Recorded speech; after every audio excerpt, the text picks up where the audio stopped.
need to visualize your data with a professional scatter plot.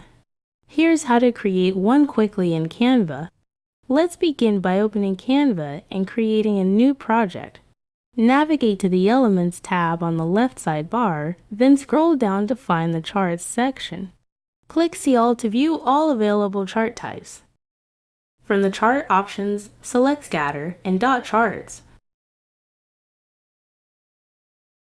Now you'll see a data table appear. At the left side, simply fill in your values.